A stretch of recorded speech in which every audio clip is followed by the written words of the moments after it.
Hello बच्चों, तो कैसे हैं आप सब लोग। यार मैं उम्मीद करता हूँ आप बहुत ही ज्यादा बेहतरीन होंगे और जो आपकी पढ़ाई है वो सुपर से ऊपर लेवल की चल रही होगी। तो एक और शानदार जानदार लेक्चर में मैं आपका स्वागत करता हूँ। जैसा कि आपको पता है मैं आपको पढ़ा रहा हूँ chemical coordination and integration chapter, जिसका है आज लेक्चर फोर्थ, जिसके अंदर हम बात करेंगे पैराथायरॉयड ग्लैंड के बारे में, थाइमस ग्लैंड के बारे में और आपका बच्चा पीनियल ग्लैंड के बारे में। आपको ये भी याद होगा कि लेक्चर थर्ड तक जो है बेटा मैंने आपकी कौन सी ग्लैंड पढ़ाई थी, आपको हमने आपको पढ़ाई थी थायराइड ग्लैंड। और थायराइड ग्लैंड का जो है हमारा क्या रह गया था बेटा, डिसऑर्डर्स हमारे रह गए थे। तो सबसे पहले हम जो है डिसऑर्डर्स समझेंगे और डिसऑर्डर्स से पहले मैं आपको बताऊंगा बेटा रेगुलेशन।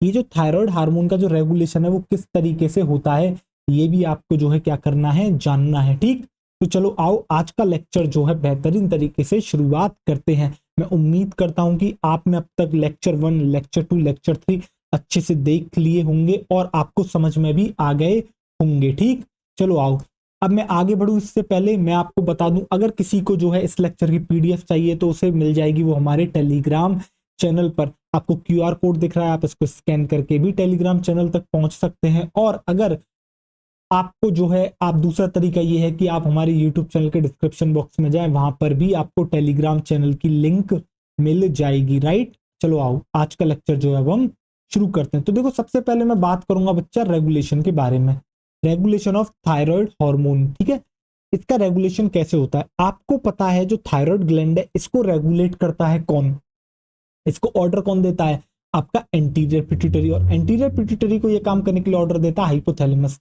दैट मींस हाइपोथैलेमस क्या करेगा बेटा, ऑर्डर देगा एंटीरियर पिट्यूटरी को। कौन सा हार्मोन बनाता है सर, आपने हमें बताया था टीएसएच आरएच, बिल्कुल thyroid stimulating hormone, releasing hormone.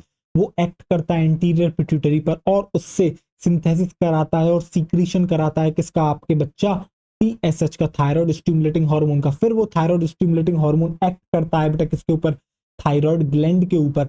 और थायराइड ग्लैंड के ऊपर एक्ट करके बनाता है क्या बेटा, थायराइड हार्मोन, यानी कि T3 और T4 का सिंथेसिस करवाता है। ठीक, चलो आओ देखो।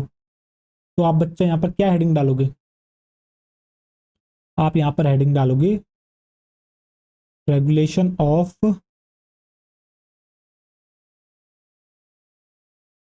रेगुलेशन ऑफ,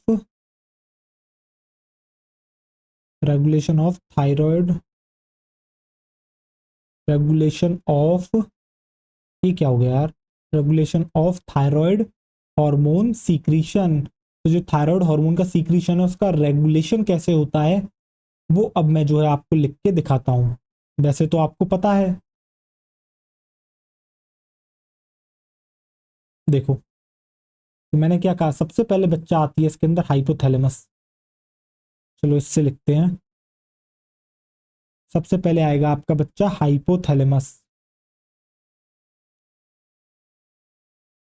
हाइपोथैलेमस किसको ऑर्डर देता है, एडिनो हाइपोफाइसिस यानी कि एंटीरियर पिट्यूटरी, बिल्कुल वो आपका जो है ऑर्डर देता है किसको, एंटीरियर पिट्यूटरी को। अभी मैं हार्मोन भी लिखूंगा। एंटीरियर पिट्यूटरी फिर क्या करती है, फर्दर अपना हार्मोन बनाती है और कहां पर भेजती है बेटा, आपके थायराइड ग्लैंड के पास। और देन थायराइड ग्लैंड क्या करेगी, सीक्रेट करती है अपना खुद का हार्मोन, जिसको कहते हैं बच्चा क्या, आपका थायराइड हार्मोन, जिसको आप कहते हो T3 एंड T4। देखो थायराइड हार्मोन को क्या कहते हैं बच्चा, T3 एंड T4।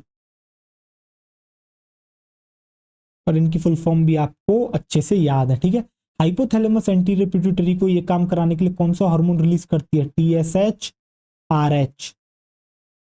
और एंटीरियर पिट्यूटरी बनाती है बेटा आपका TSH।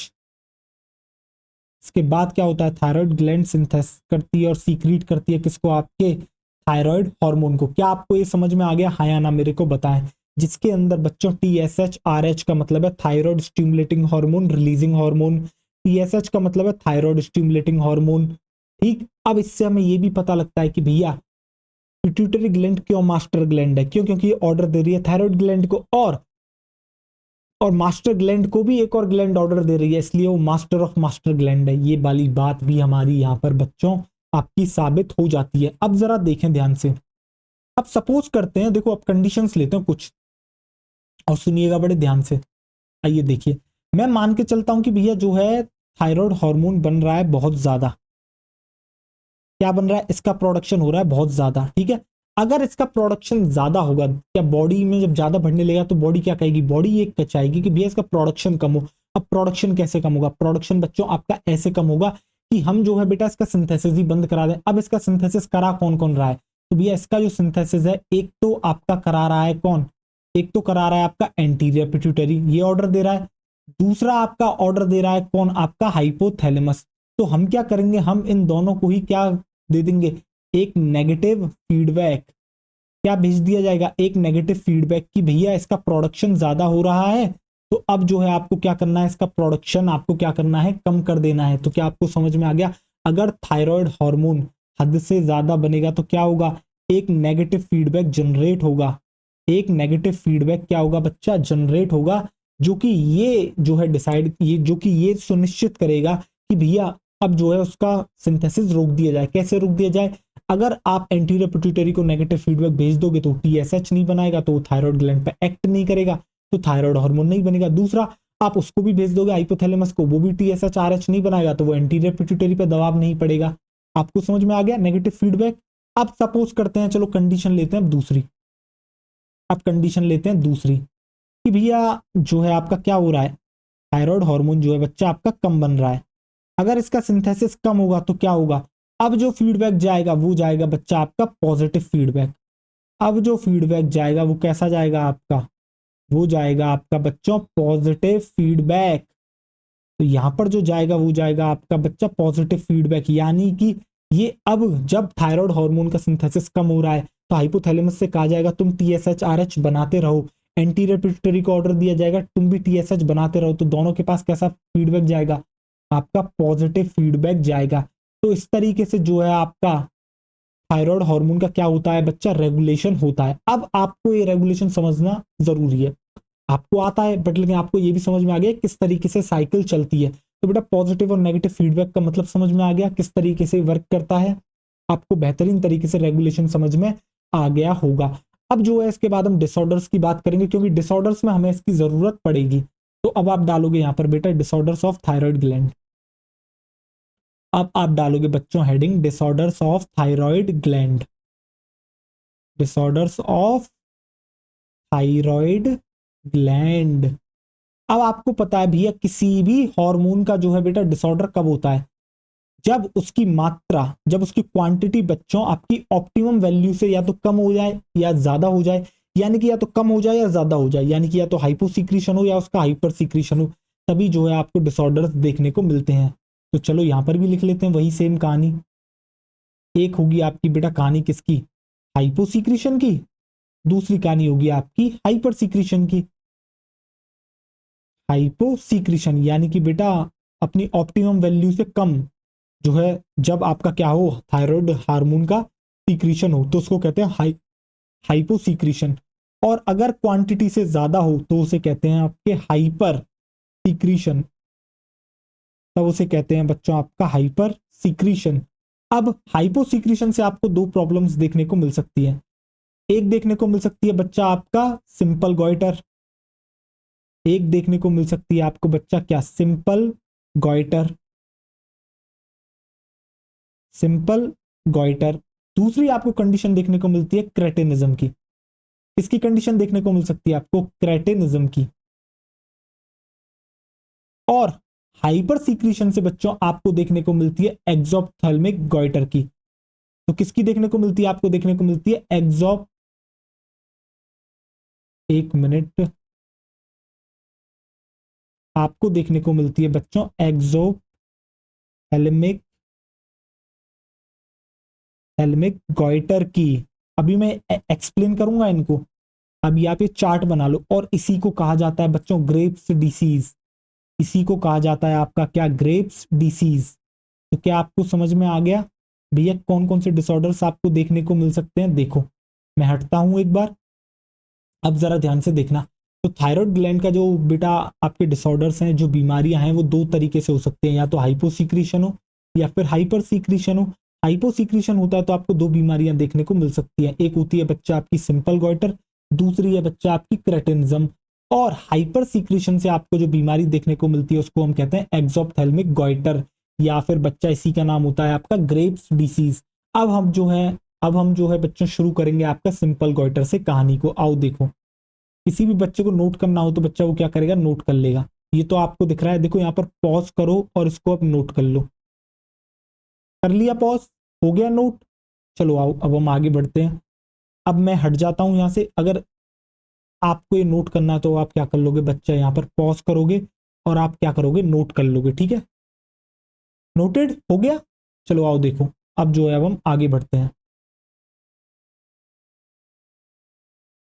देखो अब जो है आप क्या करोगे, आप जो है अब यहाँ पर नंबर 1 डालोगे और आप लिखोगे बच्चा सिंपल गॉइटर। अब हम जो है सिंपल गॉइटर को समझने की कोशिश करते हैं। सिंपल गॉइटर क्या होता है, सिंपल गॉइटर जरा देखिएगा। पहली बात तो ये क्या है बेटा, हाइपर सीक्रेशन से हो रही है, हाइपो सीक्रेशन से हो रही है। तो सर ये हो रही थी हाइपो सीक्रेशन से, इसलिए इसको हम कहते हैं बेटा हाइपोथायरॉयडिज्म। देखो थायरॉयडिज्म, ये वर्ड ही थायरॉयड ग्लैंड से आया है, हाइपोथायरॉयडिज्म। अब इसका मतलब क्या होता है, तो चलो अभी मैं आपको इसका मतलब भी बता देता हूं। तो हाइपोथायरॉयडिज्म इसका मतलब होता है बच्चों आपका क्या, लो थायराइड हार्मोन। इसका मतलब होता है बच्चा आपका लो थायराइड हार्मोन, यानी कि जो आपका हार्मोन है, जो आपका थायराइड हार्मोन है, उसकी क्या हो रही है, क्वांटिटी बहुत ही ज्यादा कम है, इसलिए आपको देखने को मिल रहा है हाइपोथायरॉयडिज्म। और हाइपोथायरॉयडिज्म जो है बेटा कौन सी बीमारी होती है आपकी, होती है सिंपल गॉइटर। हाइपोथायरॉयडिज्म की वजह से देखो दो समस्या हो सकती है आपकी, एक हो सकती है आपकी क्रेटिनिज्म, एक हो सकती है सिंपल गॉइटर। ठीक है, तो अभी हम यहाँ पर बात कर रहे हैं सिंपल गॉइटर की। अब ये सिंपल गॉइटर होने का एक्चुअल रीजन क्या है वो तो बताओ सर। तो बच्चों वो होता है आपका, अब मैं आपसे एक चीज जानना चाहता हूं, जो थायराइड हार्मोन बन रहा था उसके अंदर एक रॉ मटेरियल था जो कि हमें हमारी डाइट से मिलता है, क्या था वो रॉ मटेरियल, याद आया? हाँ बिल्कुल याद आया होगा, वो था बच्चा आपका नमक, आयोडीन। याद आ रहा है बेटा, आयोडीन था या नहीं था? अब सपोज करो कि आप एक ऐसा फूड कंज्यूम कर रहे हो लंबे समय तक जिसके अंदर आयोडीन की मात्रा जो है बच्चा वो कम है, और जब आप ऐसे फूड को कंज्यूम करोगे तो क्या आपके ब्लड के अंदर भी आयोडीन की मात्रा कम हो जाएगी? बिल्कुल हो जाएगी। आयोडीन बनाने के लिए जरूरी है क्या, आपका बेटा T3 and T4। आपको अच्छे से याद होगा, मैंने बताया भी था वहां पर किस तरीके से, देखो आपको याद है MIT और DIT किस तरीके से बन रहा था, वहां पर याद है आयोडीन का इस्तेमाल हो रहा था, बिल्कुल आपको याद होगा।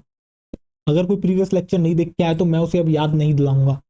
देखो अगर आप गलती कर रहे हो ना तो आप सजा के हकदार हो, पहले पुराना लेक्चर देख के आओ तब आके नया देखो। ठीक है, अब जिन बच्चों ने देख लिया वो तो सब समझ रहे हैं कि भैया आयोडीन का जरूरत पड़ती है क्या बनाने के लिए, आपका T3 and T4। T3 T4 direct नहीं बनते, पहले क्या बनता है बेटा, MIT and DIT। ठीक है, अब अगर ये नहीं बनेंगे that means T3 and T4 नहीं बनेगा। अब T3 and T4 क्या होगा बच्चा, आपका T3 और T4 आपका कम होता जा रहा है, दैट मीन्स थायराइड का हार्मोन का क्या हो रहा है बेटा, आपका सिक्रीशन जो है आपका, माफ करना, आपका जो है उसका प्रोडक्शन कम हो गया है।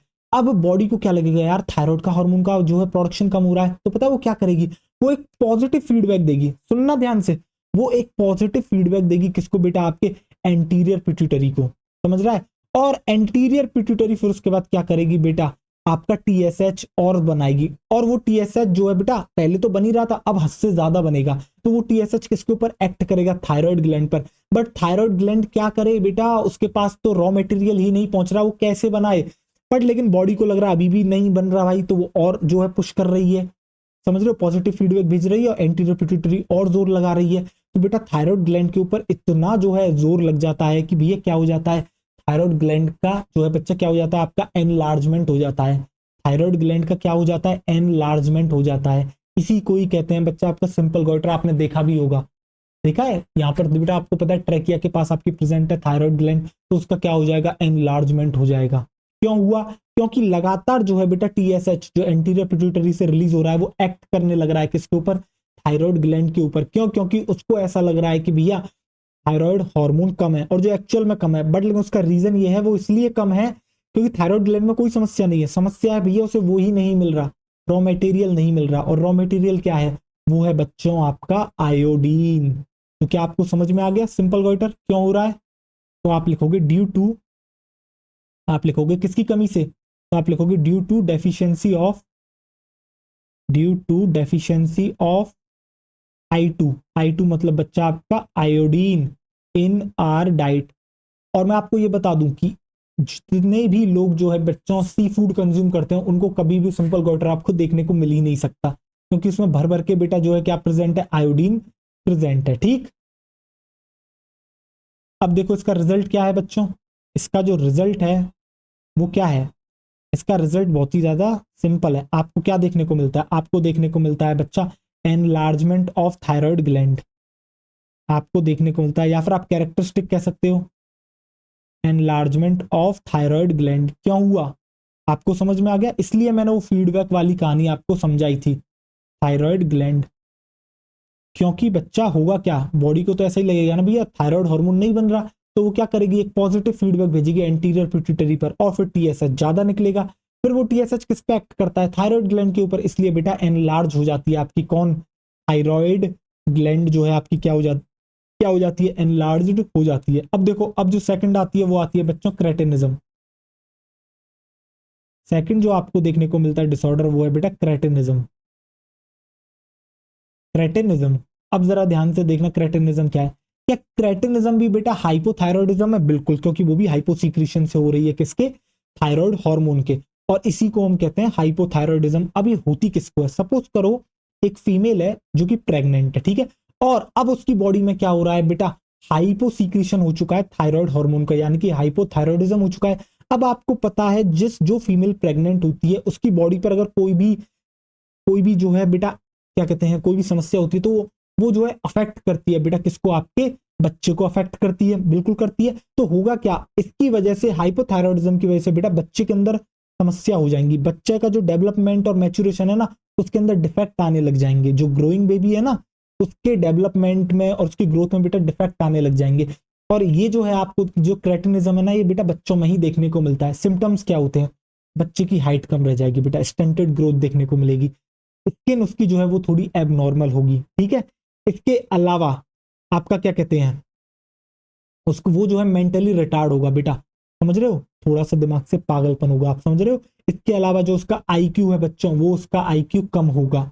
और इसके अलावा बच्चा वो जो है आपका क्या होगा, डीफ म्यूटिज्म, यानी कि ना ही तो वो सुन पाएगा और ना ही वो प्रॉपर तरीके से बच्चों बोल पाएगा, इसको हम कहते हैं डीफ म्यूटिज्म। डीफ का मतलब बेटा बहरा, वो नहीं सुन पाएगा। ये सारे डिफेक्ट जो है बेटा एक बच्चे के अंदर हो जाएंगे।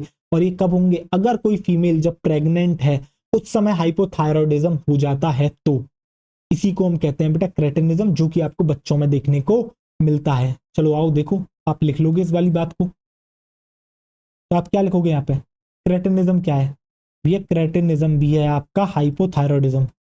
हाइपोथायरॉयडिज्म, पर ये कब होगा, हाइपोथायरॉयडिज्म अगर आपको हो जाता है कब, ड्यूरिंग प्रेगनेंसी के वक्त हो जाता है, ड्यूरिंग प्रेगनेंसी। और अगर ये प्रेगनेंसी के वक्त हो गया तो ये क्या कॉज करेगा, ये आपका बच्चों कॉज करेगा defective development and maturation of growing baby. Defective development and maturation of, defective development and maturation of, defective development and maturation of growing baby, of growing baby.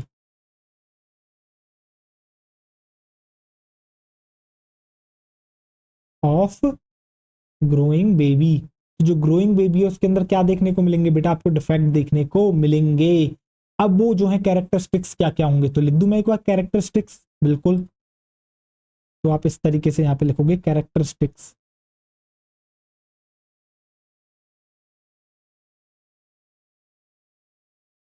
तो उस बच्चे में आपको क्या क्या देखने को मिलेगा, एक तो बच्चों उसकी स्किन कैसी होगी, एबनॉर्मल स्किन होगी, एबनॉर्मल स्किन। इसके अलावा उसमें देखने को मिलेगी आपको बेटा स्टंटेड ग्रोथ, वही बेटा हाइट छोटी रहेगी, स्टंटेड ग्रोथ।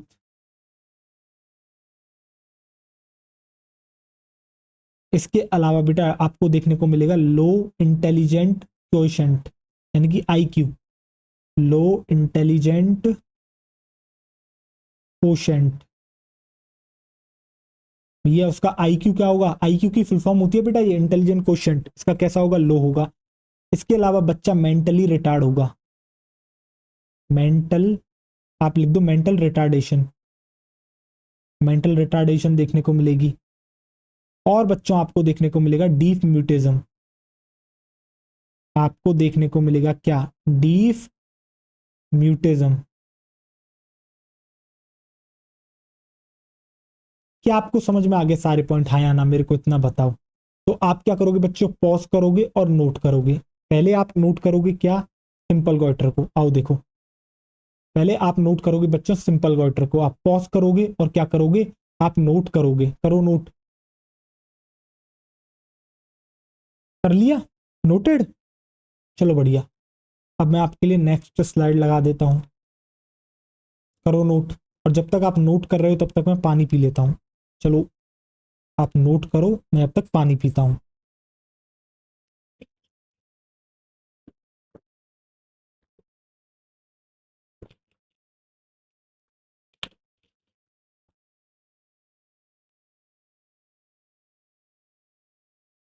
कर लिया नोट। अब चलो एक और कंडीशन देखते हैं। अब सुनना, सपोज करते हैं कोई फीमेल जो है बच्चों वो क्या है, प्रेग्नेंट नहीं है, ठीक है, पर एडल्ट है, ठीक है। और एक एडल्ट वुमेन को अगर हाइपोथायरॉयडिज्म हो जाता है, यानी कि उसका थायराइड का जो सीक्रेशन है वो कम हो जाता है, तो क्या समस्या हो सकती है। तो बच्चों उसकी जो मेंस्ट्रुअल साइकिल है ना वो आपकी क्या हो जाएगी, इरेगुलर हो जाएगी, ठीक है। तो ये बात भी आप नोट डाल के लिख लोगे। तो आप यहां पर क्या करोगे, यहां पर लिखोगे आप एक नोट, आप लिखोगे यहां पर बच्चों एक नोट। और नोट में आप क्या लिखोगे, नोट में आप लिखोगे इन एडल्ट विमेन, तो एक जो एडल्ट विमेन है, इन एडल्ट विमेन, अगर आपके क्या देखने को मिलता है, आपको देखने को मिलता है हाइपोथायरॉयडिज्म, आपको देखने को मिलता है बच्चों क्या, हाइपोथायरॉयडिज्म, तो ये क्या कॉज कर सकता है, तो आप लिखोगे may cause irregular menstrual cycle. तो ये क्या कर सकता है, ये कर सकता है इरेगुलर मेंस्ट्रुअल साइकिल। तो ये पॉइंट भी आप याद रखोगे, ये कर सकता है बच्चों आपका इरेगुलर मेंस्ट्रुअल साइकिल। क्या आपको समझ में आ गया है ना, मेरे को इतना बताओ। तो आप पॉज करोगे और बच्चों इसको भी नोट कर लोगे। और इसके बाद जो है मैं शुरुआत करूंगा किसकी, आपके एक्सोप्थेल्मिक गॉइटर, या फिर उसी को हम कहते हैं बेटा ग्रेव्स डिसीज, राइट। चलो आओ देखो, कर लिया नोट, बढ़िया, आ जाओ देखो। अब हम जो है आप डालोगे नंबर थर्ड, और नंबर थर्ड पे लिखोगे। अब बेटा ये होती है आपकी किससे, आपके हाइपर सीक्रेशन से, यानी कि हाइपर थायरॉयडिज्म से आपकी ये होती है। तो आप यहाँ पर क्या लिखोगे, आप लिखोगे एक्सोप्थेल्मिक गॉइटर।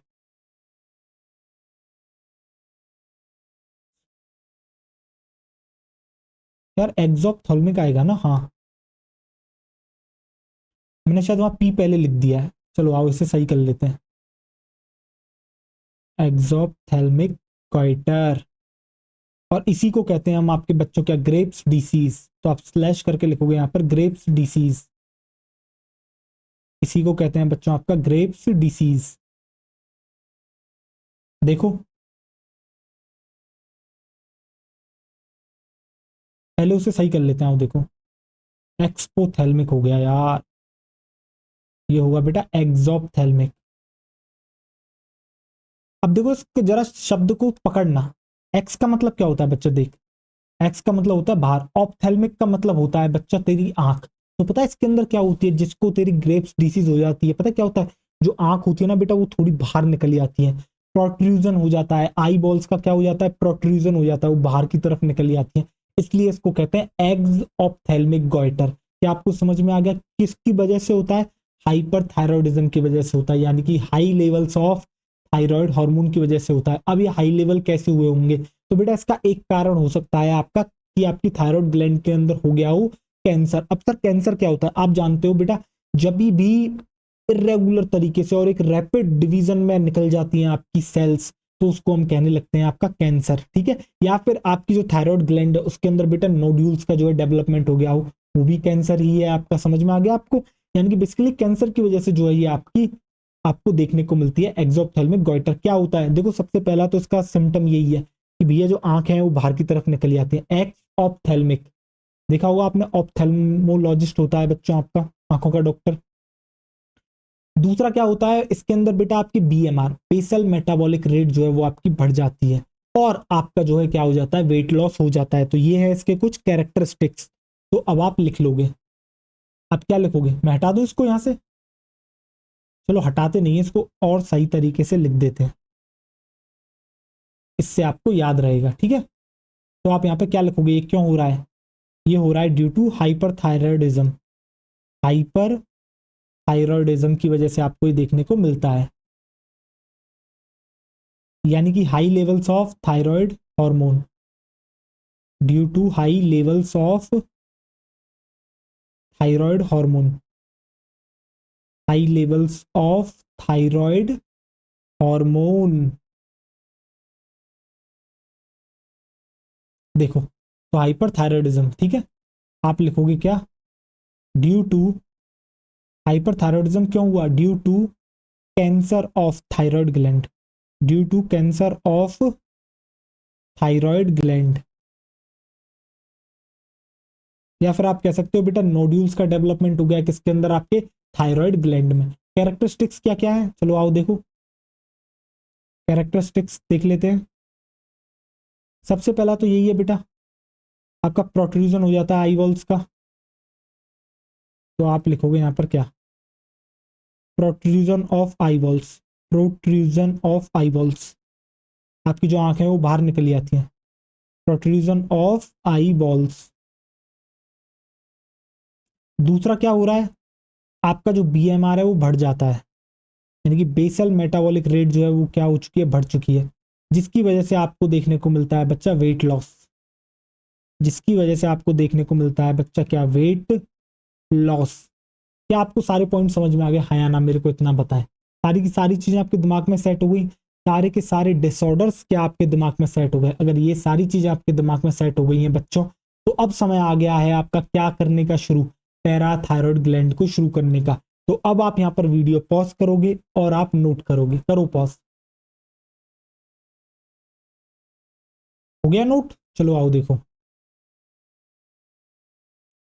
अब आप डालोगे बच्चों पैराथायरॉयड ग्लैंड, अब आपकी हेडिंग होगी पैराथायरॉयड ग्लैंड। अब इसकी लोकेशन के लिए मैं आपको इमेज दिखाना चाहूंगा, पैराथायरॉयड ग्लैंड, देखो जरा ध्यान से।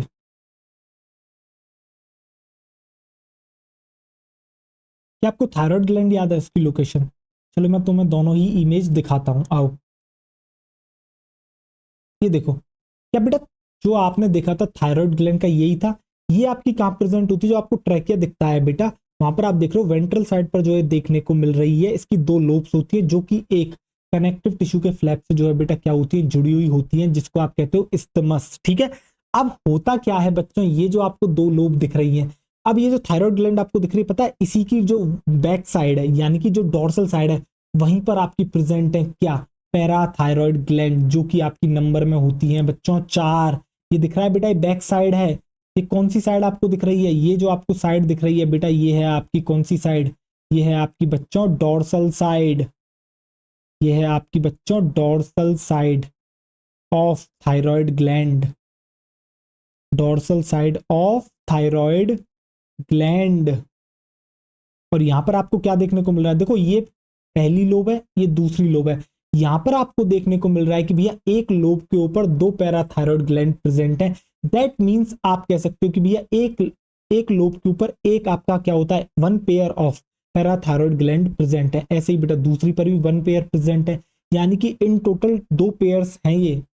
अगर आपसे कोई पूछता भी है पैराथायरॉयड ग्लैंड का नंबर कितना है, तो आप कहोगे 4 नंबर में होती है, दो पेयर होती हैं। और दो पेयर का भी अगर आप हिसाब देना चाहते हो तो आप कैसे कहोगे, आप ऐसे कहोगे कि भैया इसका एक पेयर आपके एक थायरॉयड ग्लैंड की एक लोब पर प्रेजेंट है। क्या आपको समझ में आ गया, पैराथायरॉयड ग्लैंड अच्छे से बेहतरीन तरीके से, आओ देखो मैं इसको इरेज कर देता हूँ। बट आपको क्या ये समझ में आ गया डायग्राम बेहतरीन तरीके से, हाँ या ना। तो बेटा ये दोनों डायग्राम आपकी एनसीईआरटी के हैं, जिसके अंदर आपको जो है थायराइड और पैराथायरॉयड की क्या दिखाई है, जो है आपको लोकेशन दिखाई है। तो आपको पता है ना वेंट्रल साइड पर थायराइड और डोर्सल साइड पीछे की तरफ आपकी क्या प्रेजेंट है, पैराथायरॉयड ग्लैंड। ये है आपका ए वाला फिगर, ये है आपका बी वाला फिगर, और इनका डिस्क्रिप्शन आपका ये दे रखा। एनसीईआरटी का डायग्राम है, बेहतरीन तरीके से आपको क्लियर हो गया होगा। अब चलो मैं लिखना शुरू करता हूं।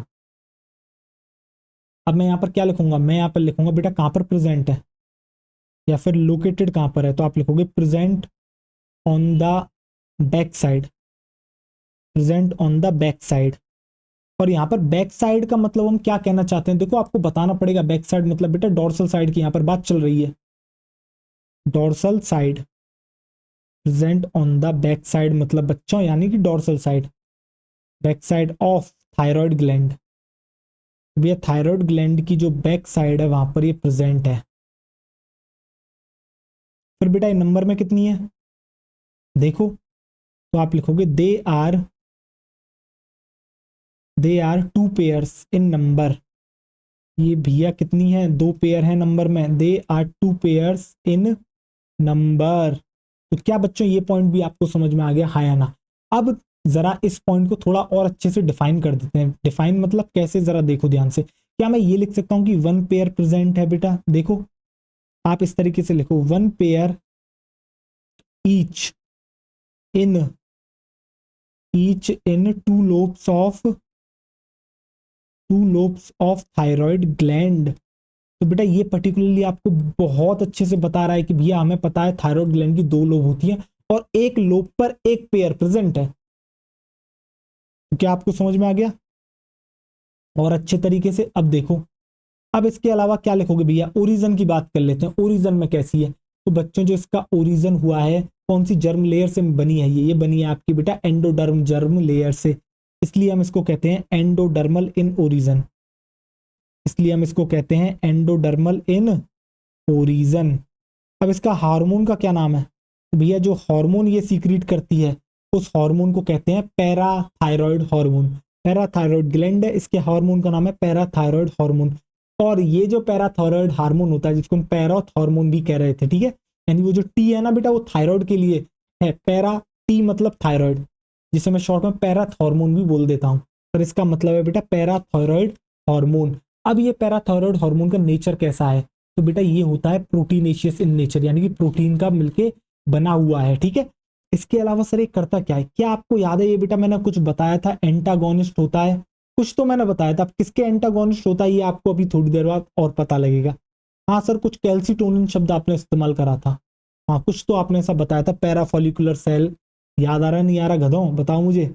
बिल्कुल आपको याद आ रहा होगा। तो बेटा उसके अगेंस्ट में काम करता है। कैल्सिटोनिन क्या करता था, कैल्सिटोनिन सर कैल्शियम लेवल को कम करता था, यानी ब्लड के अंदर जो कैल्शियम का लेवल है उसको कम कर रहा है, तो ये उसके अगेंस्ट में काम करता है, एंटागोनिस्ट है। दैट मीन्स ये क्या करेगा, ये जो है उस लेवल को बढ़ाएगा। तो हाँ बच्चों ये जो है ब्लड कैल्शियम लेवल को इंक्रीज करता है, यानी कि वो हाइपोकैल्सिमिक था, ये कैसा है आपका हाइपर कैल्सिमिक। ये आपका कैसा है बच्चों, ये है आपका हाइपर कैल्सिमिक, ये है बच्चों आपका हाइपर कैल्सिमिक। चलो आओ देखो, तो मैं इस सबको हटा दूं, बिल्कुल इस सबको मैं हटा देता हूं। आओ, ये मैंने कॉपी कर लिया है, टेंशन मत लो। तो मुझे बाद लिखना पड़ता ना फिर से, पैराथायरॉयड ग्लैंड, हटाओ इसको। ये थोड़ा सा हम टेक्नोलॉजी का फायदा लेते हैं, पर आप चलो आओ देखो। अब आप क्या लिखोगे, आप लिखोगे बच्चों ये क्या करता है, ये सीक्रीट करता है। ये सीक्रीट करता है कौन सा हार्मोन, ये सीक्रेट करता है पैराथायरॉयड हार्मोन को। तो आप इस तरीके से लिखोगे पैरा, ये जो बेटा टी है ना ये थायराइड के लिए यूज हुआ है, तो आप लिखोगे यहाँ पे ये रिलीज करता है पैराथायरॉयड हार्मोन को, जिसको आप कहते हो शॉर्ट में पीटीएच, पैराथायरॉयड हार्मोन। तो भैया किसको रिलीज करता है, आप यहाँ पर लिख भी दोगे पूरी का पूरा full form, parathyroid hormone, parathyroid hormone. तो ये क्या करता है बच्चा आपका, रिलीज करता है, सीक्रीट करता है, कौन, पैराथायरॉयड ग्लैंड। अब ये कैसा है नेचर में ये भी तो आपको बताना पड़ेगा। तो चलो आओ देखो, आप लिखोगे ये प्रोटीनेशियस है नेचर में, आप लिखोगे बच्चा किससे मिलके बना हुआ है, proteinaceous in nature, proteinaceous in nature. तो ये जो नेचर में है वो कैसा है आपका, प्रोटीनेशियस है। इसके अलावा ये करता क्या है, ये जो है आपका क्या करता है, इंक्रीज करता है ब्लड कैल्शियम लेवल को। अब किस तरीके से करता है ये तो आप नेक्स्ट स्लाइड पर जानोगे ही जानोगे। तो ये इंक्रीज करता है ब्लड कैल्शियम लेवल को, यानी कि ये कैसा हुआ आपका, कैसा हार्मोन हुआ, ये हुआ आपका हाइपर कैल्सिमिक हार्मोन। ये आपका कहलाता है hyper calcaemic hormone, hyper calcaemic hormone. क्या नाम है इसका, पैराथायरॉयड हार्मोन। और ये किस तरीके से करता है ये आपको अभी पता लग जाएगा। तो मैं एक बार हटता हूं, किसी को भी जो है बच्चों नोट करना वो क्या करेगा, पॉज करेगा और जो है बच्चों क्या कर लेगा, वो नोट कर लेगा। पॉज करो, नोट करो। नोटेड हो गया, देखो अब इस पर करो पॉज और नोट करो इसको। हो गया नोटेड। चलो आओ देखो, अब जो है हम नेक्स्ट स्लाइड पर आपके आ जाते हैं। अब जरा समझने की कोशिश करते हैं किस तरीके से ये करेगा। तो जरा ध्यान से देखना, मैं फिर से लिख देता हूं, क्या लिखता हूं देख जरा ध्यान से। जो आपको पीटीएच है बेटा, यानी कि पैराथायरॉयड हार्मोन, क्या करता है ये करता है ब्लड कैल्शियम लेवल इंक्रीज। ये करता है आपका इंक्रीज कर देता है किसको, आपके ब्लड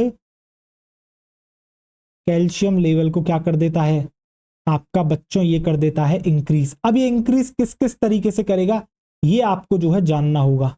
सबसे पहला तरीका होता है, ये क्या करता है, देखो हम ब्लड कैल्शियम लेवल कैसे कैसे बढ़ा सकते हैं। क्या हमारी बोन्स के पास जो है बच्चों कैल्शियम प्रेजेंट है, हाँ सर बिल्कुल प्रेजेंट है। अगर हम बोन्स को थोड़ा थोड़ा तोड़ना शुरू करें, यानी कि उनका डिसोल्यूशन शुरू करें, या फिर इसी को हम कहते हैं बेटा रिसॉर्प्शन, या फिर इसी को हम कहते हैं आपका डीमिनरलाइजेशन।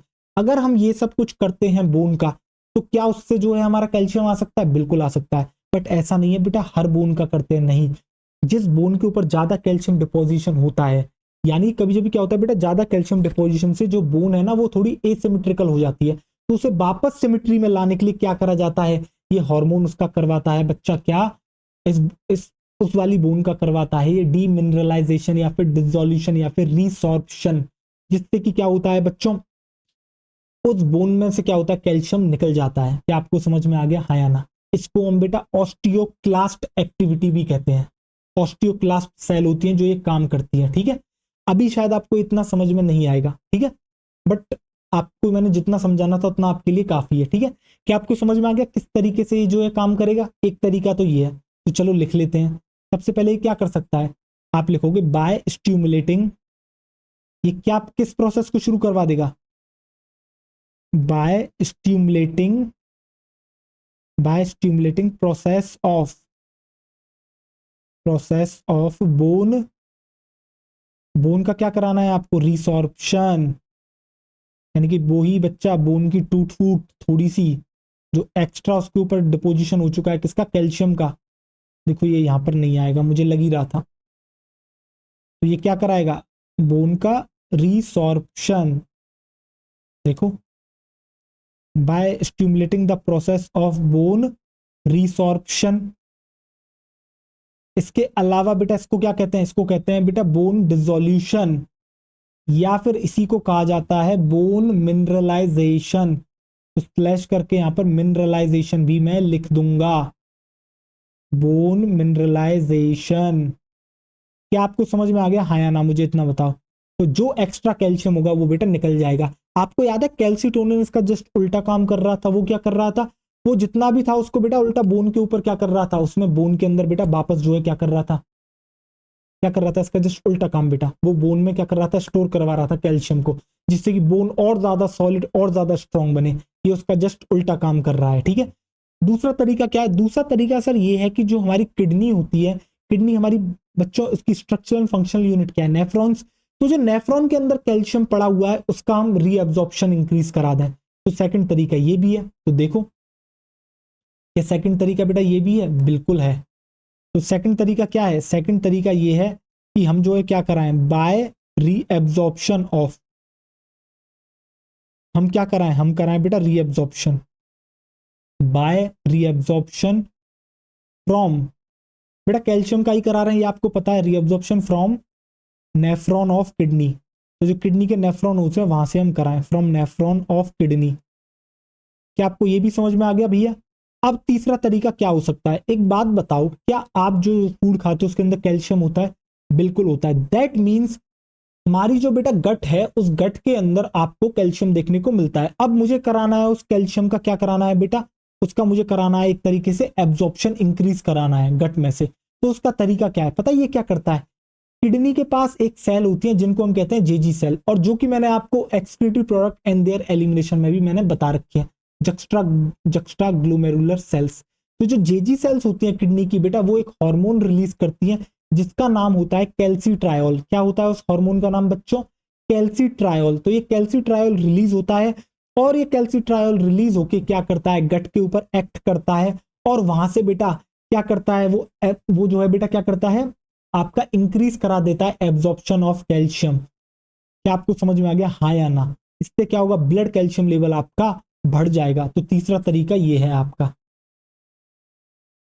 तो देखो, थर्ड वे मैंने क्या बताया बच्चों आपको, थर्ड वे जो मैंने बताया वो क्या है, वो ये है कि ये क्या करेगा, ये स्टिमुलेट करेगा, ये क्या करेगा, ये स्टिमुलेट करेगा जेजी सेल्स ऑफ किडनी को। ये स्टिमुलेट करेगा कौन सी सेल्स बेटा, आपकी जेजी sales, Jazzy sales of kidney. बेटा इतना डिटेल में आपकी बुक में नहीं दे रखा।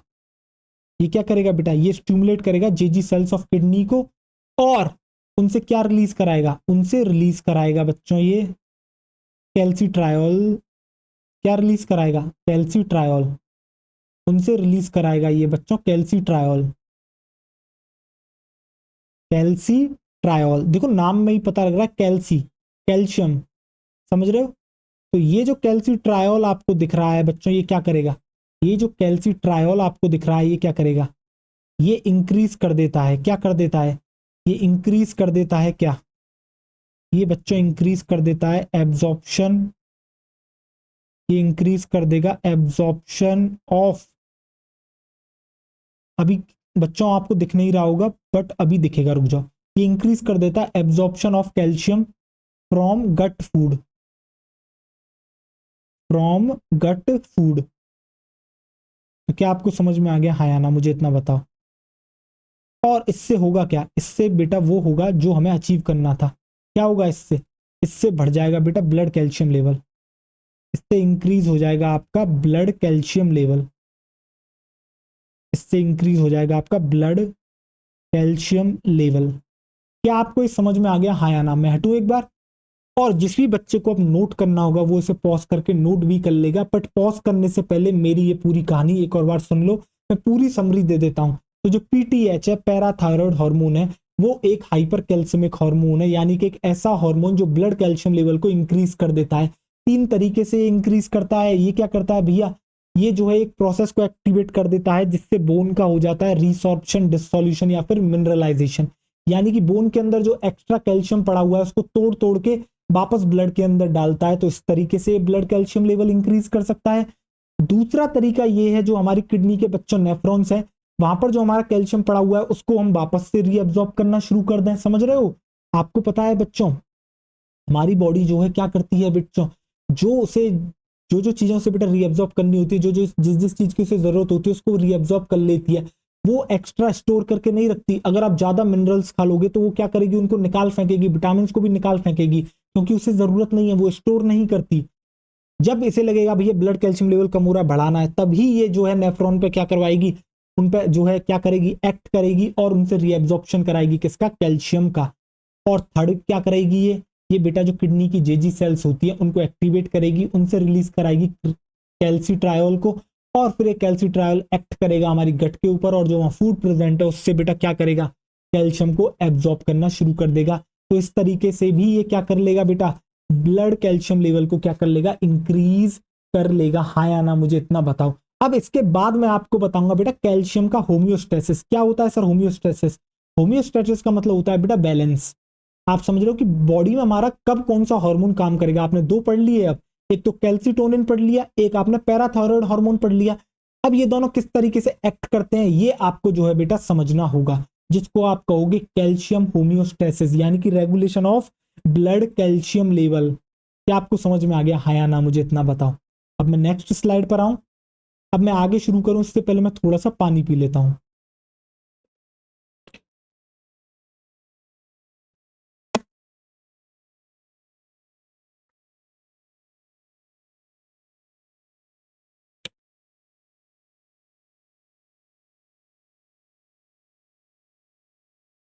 अब जरा आगे देखना,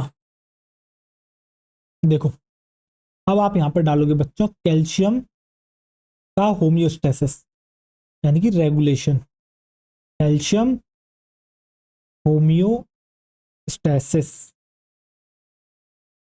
देखो इसका मतलब क्या है, देखो इसका मतलब है बच्चा आपका regulation of blood calcium level, regulation of blood calcium level. अब ये किस तरीके से होता है, आपने अब तक दो हार्मोन पढ़ लिए, जरा ध्यान से देखिएगा, अब मैं लिखता हूं, जरा देखो गौर करके। सबसे पहले आपने पढ़ा बच्चा पैरा फॉलिकुलर सेल्स के बारे में, पैरा फॉलिकुलर सेल्स कहां पर प्रेजेंट थी बेटा, स्ट्रोमा में प्रेजेंट थी, किसके प्रेजेंट थी, थायराइड ग्लैंड के। जब याद है आपको हमने टीएस लिया था थायराइड ग्लैंड का, पैरा फॉलिक्यूलर सेल्स शायद स्टार शेप में मैंने ये बनाई थी जितना मुझे याद है। देखो तो ये क्या करते हैं, ये रिलीज करती है बच्चा एक हार्मोन, और उस हार्मोन का नाम है कैल्सीटोनिन, कैल्सीटोनिन। अब ये कैल्सीटोनिन क्या करता है, ये कैल्सीटोनिन करता है एक चमत्कार, और वो चमत्कार ये है भैया, ये क्या करता है, ये डिक्रीज करता है ब्लड कैल्शियम लेवल को, ये डिक्रीज करता है ब्लड कैल्शियम लेवल को। हाँ या ना मुझे इतना बताओ, यानी कि ये कैसा हार्मोन हुआ, ये हुआ आपका बच्चा हाइपोकैल्सिमिक हार्मोन, ये हुआ बच्चों आपका हाइपोकैल्सिमिक हार्मोन। क्या हाइपोकैल्सिमिक नेचर का हुआ, बिल्कुल सर। दूसरा अभी अभी आपने पढ़ा बेटा किसके बारे में, पैराथायरॉयड ग्लैंड के बारे में, आपने पढ़ा पैराथायरॉयड ग्लैंड के बारे में, पैराथायरॉयड ग्लैंड के बारे में। और ये जो पैराथायरॉयड ग्लैंड आपको दिख रही है बच्चों, ये क्या करती है, ये रिलीज करती है आपका एक हार्मोन, जिस हार्मोन को हम कहते हैं पैराथायरॉयड हार्मोन। क्या कहते हैं बेटा उस हार्मोन को, आपके कहते हैं पैराथायरॉयड हार्मोन, यानी कि पीटीएच। क्या उसको बेटा पीटीएच कहते हैं, पैराथायरॉयड हार्मोन, बिल्कुल सर। और ये पैराथायरॉयड हार्मोन क्या करता है, ये करता है जस्ट अपोजिट काम सर, ये करता है इंक्रीज ब्लड कैल्शियम लेवल, ये इंक्रीज करता है बच्चों आपका ब्लड कैल्शियम लेवल। यानी कि ये कैसा हुआ, ये हुआ आपका हाइपर कैल्सिमिक नेचर का, ये हुआ बच्चों आपका हाइपर कैल्सिमिक इन नेचर। हाँ या ना मुझे इतना बताओ पहले कि ये कहानी आपको यहां तक क्लियर है, हाँ या ना। मैं हटूं एक बार, जिससे कि आप इस कहानी को देखें और आप समझें कि क्या सर ने ये बिल्कुल सही लिखा है, हाँ या ना। आप बताएं क्या मैंने ये बिल्कुल सही लिखा है, देखें समझ में आ गया। अब हम सपोज करते हैं ब्लड बॉडी जो बेटा क्या हो रहा है कि जो ब्लड में कैल्शियम का लेवल है वो हमारा कम हो गया है। अगर ब्लड में कैल्शियम लेवल कम हो गया तो उसको बढ़ाने का काम किसका होता है, पैराथायरॉयड ग्लैंड का। यानी कि जैसे ही ये आपका कम होगा, यानी कि जैसे ही ये आपका कम होगा तो बेटा ये किसको जो है क्या करेगी, और ये जो है बेटा फीडबैक जाएगा आपका पैराथायरॉयड ग्लैंड के पास, और ये अपना काम जो है क्या करेगी बच्चा, शुरू कर देगी। और जैसे ही ये बेटा बढ़ना शुरू होगा और एक लेवल के बाद ज्यादा बढ़ने लगेगा तो बेटा फिर ये क्या करेगी, ये फीडबैक दे देगी इसको, पैराफॉलिकुलर सेल्स को, फिर बेटा ये अपना काम शुरू कर देगी। और दोनों किस तरीके से काम करते हैं, ये कहानी तो आपको बेटा पता ही है। क्या आपको एक कैल्शियम का होम्योस्टेसिस समझ में आया या नहीं आया, मुझे इतना बताएं। कितना इजी है यार, दोनों एक दूसरे के अगेंस्ट में काम कर रहे हैं।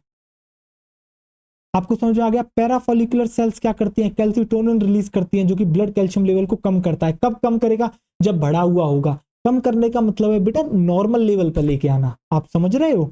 और जब जो है बेटा नॉर्मल से भी कम चला जाएगा तो उसे बढ़ाने का काम किसका होता है, आपका बेटा पैराथायरॉयड हार्मोन का, तो वो बढ़ा देगा यानी कि फिर से अपने नॉर्मल पे लेके आ जाएगा। तो इस तरीके से जो है आपका बैलेंस चलता रहता है। क्या आपको होम्योस्टेसिस समझ में आ गया नहीं आ गया। और लास्ट क्लास में ही मैंने लेक्चर थर्ड में ही मैंने लिखा दिया था कि भैया ये जो है आपका क्या होता है बेटा, कैल्सीटोनिन और पैराथायरॉयड हार्मोन जो है बेटा वो दोनों एक दूसरे के एंटागोनिस्ट है, यानी कि अपोजिट में क्या करते हैं बच्चा, ये आपके काम करते हैं। बताओ हाँ या ना, आपको समझ में आया या नहीं आया। क्या आपको समझ में आ गया बच्चों। अगर ये आपको समझ में आ गया है तो अब मैं हटता हूं, और जिस भी बच्चे को नोट करना है वो पॉज करेगा और नोट कर लेगा। नोटेड। कर लिया आपने? चलो देखो, अब जो है अब हम आगे की तरफ बढ़ते हैं। आओ, अब आप डालोगे बच्चों पीनियल ग्लैंड। अब आप डालोगे हेडिंग पीनियल ग्लैंड। अब पीनियल ग्लैंड और थाइमस ग्लैंड तो बेटा बहुत छोटी हैं, 15-15 मिनट की हैं, ठीक है। तो अगले आधे घंटे में ये भी आपके रैपअप हो जाएंगी। कहां पर प्रेजेंट होती है आपकी पीनियल ग्लैंड?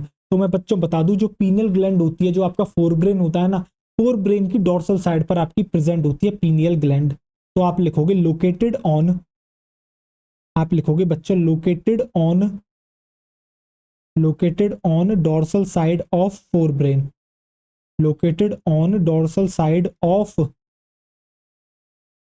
Fore brain. ये कहां पर प्रेजेंट है?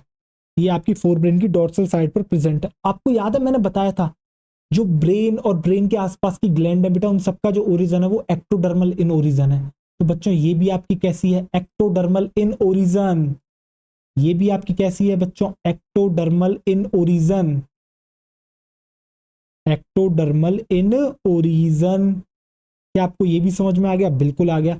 ये कौन सा हार्मोन जो है बेटा सीक्रेट करती है? तो देखो, ये सीक्रेट करती है बच्चा आपका सीक्रेट हार्मोन, और उस हार्मोन को क्या कहते हैं? Called melatonin. कॉल्ड, क्या कहते हैं उस हार्मोन को बेटा? उस हार्मोन को कहा जाता है आपका, उस हार्मोन को हम कहते हैं बेटा आपके मेलेटोनिन। हार्मोन को कहते हैं बेटा मेलेटोनिन। अब मैं आपको एक फंक्शन बता देता हूं मेलेटोनिन का, जो कि मैं आपको आगे की स्लाइड पर लिखा था, बट अभी मुझे बताना जरूरी है। क्या आप जो है बेटा, आपकी एक रिदम होती है बॉडी की, ठीक है, जो कि 24 आवर की रिदम है, जिसको डाइअर्नल रिदम कहते हैं, यानी कि स्लीप वेक साइकिल। आप बेटा सोते हो और जागते हो, यही आपकी पूरी साइकिल चलती है। होता क्या है, आप सुबह सुबह जगते हो, फिर उसके बाद अपना जितना भी आपका डेली रूटीन का काम होता है, स्कूल जाना, कोचिंग जाना, आके पढ़ना, खाना खाना, ये सारे काम करते हो। ये सब करते करते करते करते रात हो जाती है। आप 10 बजे सो जाते होंगे, 9 बजे सोते होंगे, ठीक है। होता क्या है, उसके बाद आप सो जाते हो, फिर आप जग जाते हो, सुबह के 4 बजे जग सकते हो, 5 बजे या 6 बजे, जितना भी आप जगते हो। फिर इसके बाद आपकी ये जो पूरी की पूरी साइकिल चल रही है, 24 आवर साइकिल, जिसको डाइअर्नल रिदम भी कहते हैं, ठीक है। तो इसको जो रेगुलेट करता है, वो रेगुलेट करता है बच्चा मेलेटोनिन। अब देखो जरा ध्यान से, मुझे एक बात समझाना आप लोग। मैं एक ऐसे इंसान को ले रहा हूं जो आइडियल लाइफ जीता है। आइडियल मतलब एक सही जिंदगी जीता है। अगर अभी मैं आपसे पूछता हूं, तो आपका कोई भी स्लीपिंग टाइम या कुछ भी नहीं होगा। आप किसी दिन कभी सोते हो, किसी दिन कभी सोते हो, कोई आपका फिक्स टाइम नहीं है डेली रूटीन। मैं ये मान के चल रहा हूँ, क्योंकि पढ़ने वाले बच्चे के साथ क्या होता है, वो गोल बना के चलता है कि आज मुझे इतनी चीज कवर करनी है, जब तक ये कवर नहीं होगा मैं नहीं सोऊंगा, चाहे रात के 2 बज जाए। समझ रहे हो? तो कभी जब आप जो है 12 बजे ही सो जाते होंगे, ऐसा भी हो सकता है। तो आपका भी कोई फिक्स रूटीन नहीं है। हम एक ऐसे इंसान का एग्जाम्पल लेके चल रहे हैं जिसका रूटीन फिक्स है, यानी उसका सोने का टाइम फिक्स है। सपोज करो कोई इंसान 10 बजे अपने बेड में चला जाता है, ठीक है, या 11 बजे चला जाता है।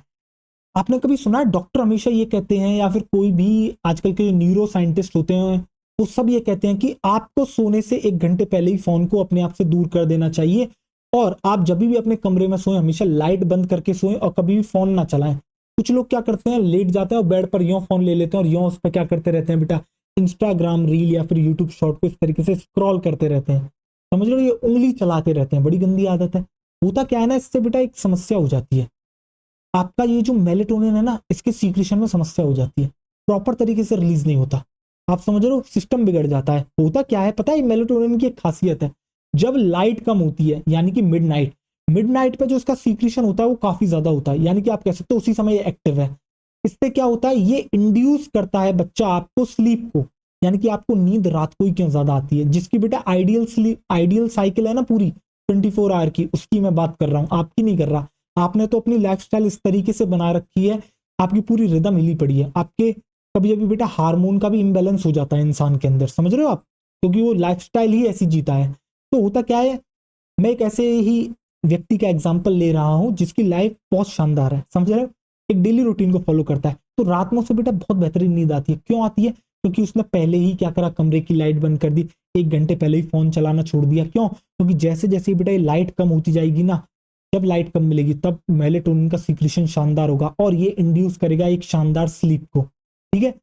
अगर सपोज करते हैं जैसे कि सुबह होती है, सुबह क्या होता है बेटा, लाइट ज्यादा होती है, यानी कि डे टाइम हो चुका है, और उस समय बेटा मेलेटोनिन का सीक्रेशन बहुत कम हो जाता है, या फिर आप कह सकते हो ये इनएक्टिव हो जाता है। इसलिए आपको सुबह के टाइम बेटा स्लीप नहीं आती। तो इसलिए मैंने कहा बेटा ये स्लीप वेक साइकिल को भी रेगुलेट करता है। ये बेटा स्लीप वेक यानी कि स्लीप मतलब सोना, वेक यानी उठना, तो इस साइकिल को भी रेगुलेट कौन कर रहा है? आपका मेलेटोनिन कर रहा है। क्या आपको मेलेटोनिन का फंक्शन समझ में आया? हाँ या ना मुझे इतना बताओ, क्या आपको समझ में आ गया मेलेटोनिन का फंक्शन? अगर आपको मेलेटोनिन का फंक्शन समझ में आ गया है तो चलो इसको इस तरीके से आप लिख लो कि भैया इसका सीक्रेशन कब ज्यादा होता है। तो आप लिखोगे अगर लाइट जो है क्या है बच्चों, अगर आपकी लाइट जो है क्या है बच्चों, कम है, अगर आपकी लाइट कम है, लाइट कम का मतलब होता है बच्चा मिडनाइट की बात कर रहे हैं, मिड नाइट की हम बात कर रहे हैं। तो इस समय क्या होता है? इस समय होता है बच्चा आपका मेलेटोनिन हाई, आपका जो होता है बेटा मेलेटोनिन हाई। और मेलाटोनिन हाई है तो आपको स्लीप ज्यादा आएगी क्योंकि ये इंड्यूस करता है स्लीप को ही। तो आप लिखोगे मोर स्लीप, तो आपको नींद जो है वो क्या आएगी? ज्यादा आएगी। ठीक है। आपने देखा है एक समय जो है ऐसा होता है 2 से 3, आप सपोज कर सकते हो 1 बजे के बाद से लेकर 3 बजे तक, 3:30 बजे तक एक डीप स्लीप की स्टेट में होता है इंसान। क्यों? क्योंकि बेटा बिल्कुल देर रात्रि है उस समय। आओ देखो, अब दूसरा क्या है बच्चों, एक हम ले लेते हैं डे टाइम का, यानी कि लाइट ज्यादा है तो आप यहां नीचे लिख दोगे डे टाइम। तो डे टाइम में तो बेटा ऑलमोस्ट इनएक्टिव होता है ये, डे टाइम में तो क्या है ये? Almost inactive. बट हम इनएक्टिव ना लिख के हम वही लिखेंगे कि भैया इसका प्रोडक्शन बहुत कम है। आप लिखोगे मेलेटोनिन लेस, इसलिए बेटा दिन में नींद नहीं आती। पर जिनकी साइकिल हिली पड़ी है बेटा उनको तो कभी भी कहीं भी नींद आ जाती है। समझ रहे हो? क्योंकि ग्लैंड को खुद नहीं पता भैया कब क्या करना है। समझ रहे हो? क्योंकि कोई शेड्यूल ही नहीं है। तो आप लिखोगे लेस स्लीप। देखो, बट मैं अभी आपसे नहीं कहूंगा कि आप जो है अपनी बेटा साइकिल और इस पर ध्यान दो। अभी बेटा गोल होना चाहिए, 1 साल कुछ नहीं जा रहा बेटा, लग के पढ़ लो अगले 5 से 6 महीने, बेहतरीन तरीके से हमारे साथ जुड़ जाओ और लग के पढ़ लो, मजा आ जाएगा, एक एक कंसेप्ट क्लियर हो जाएंगे, नीट में सिलेक्शन हो जाएगा तुम्हारा। समझ में आ गया? पॉज करो और नोट करो उसे।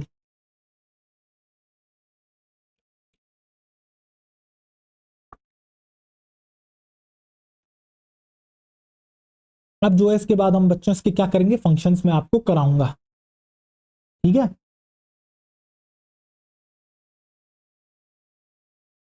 चलो देखो, अब मैं आपको दिख रहा हूं बिल्कुल।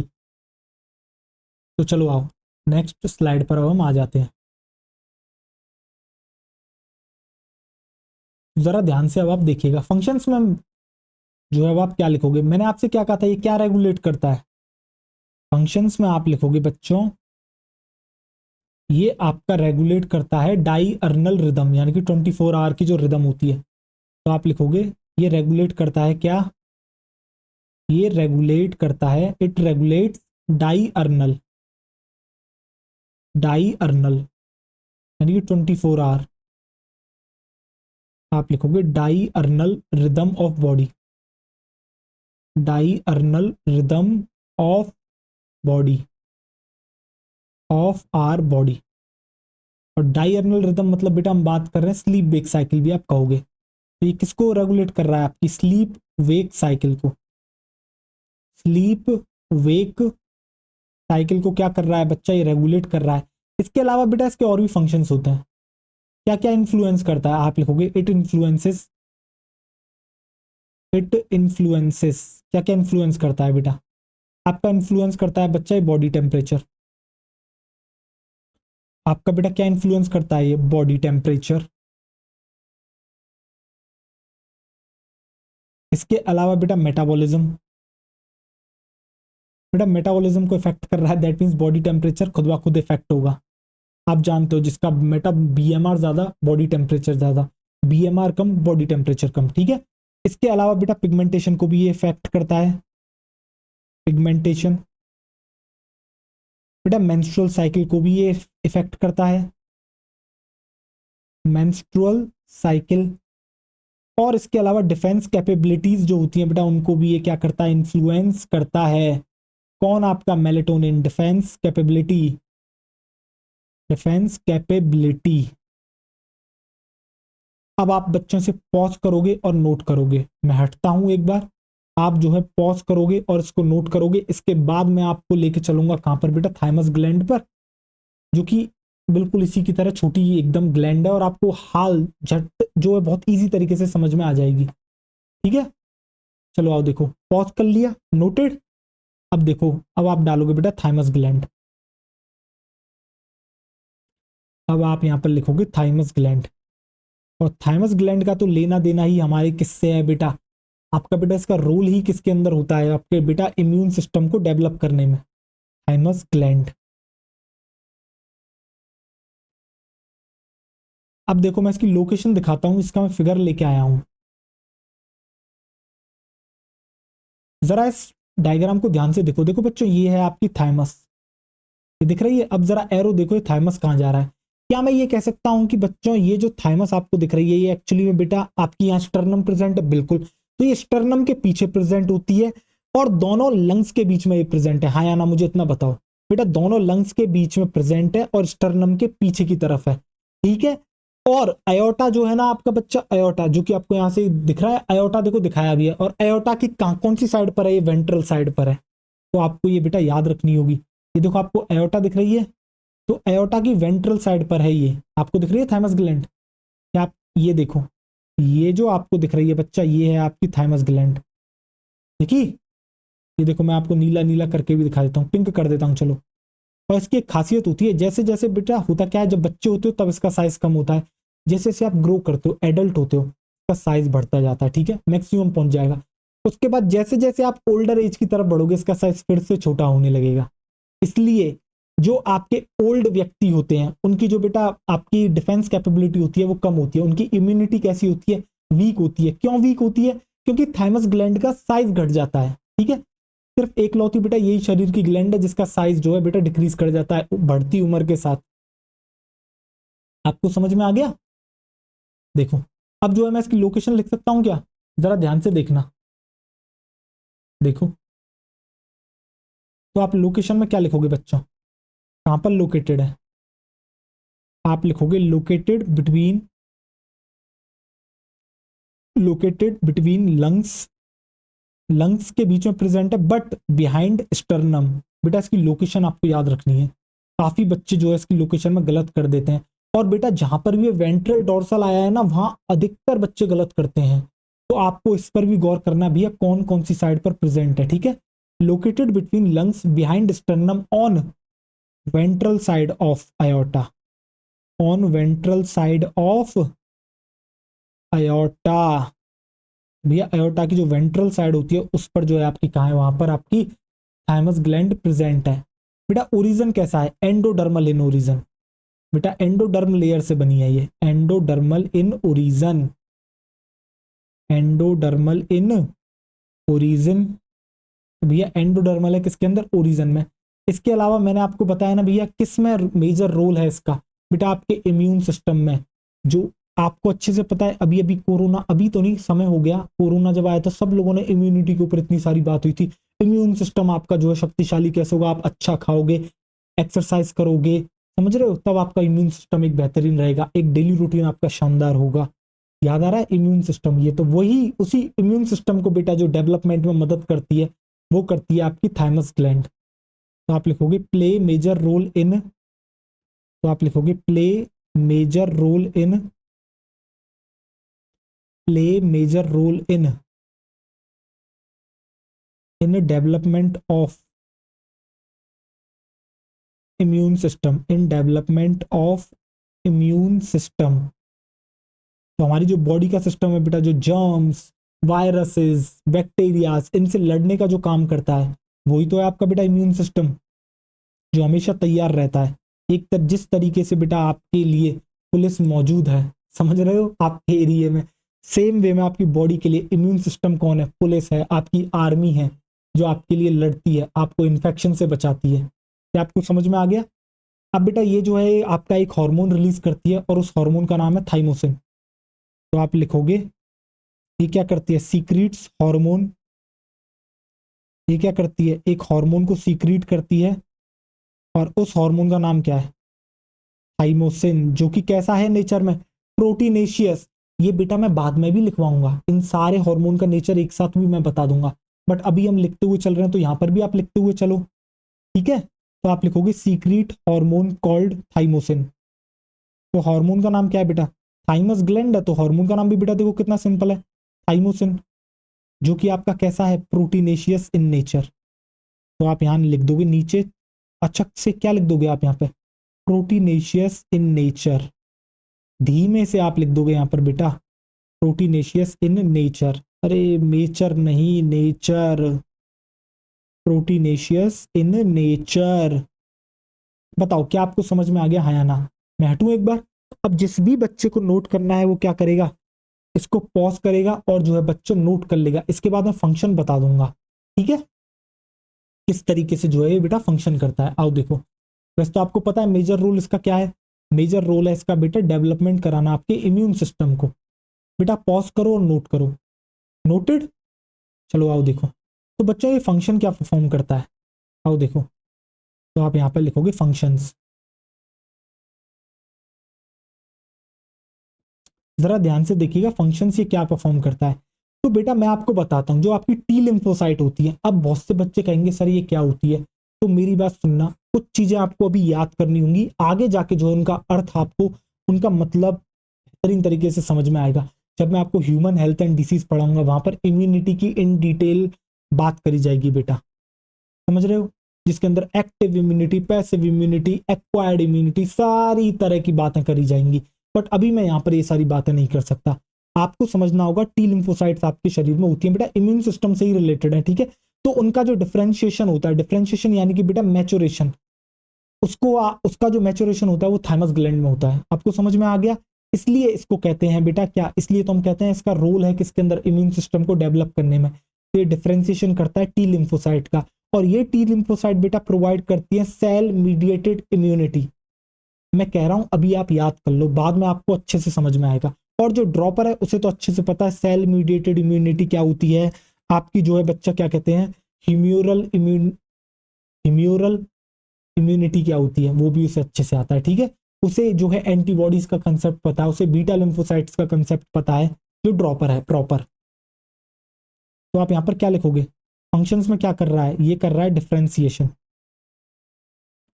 ये कर रहा है बच्चा डिफरेंशिएशन,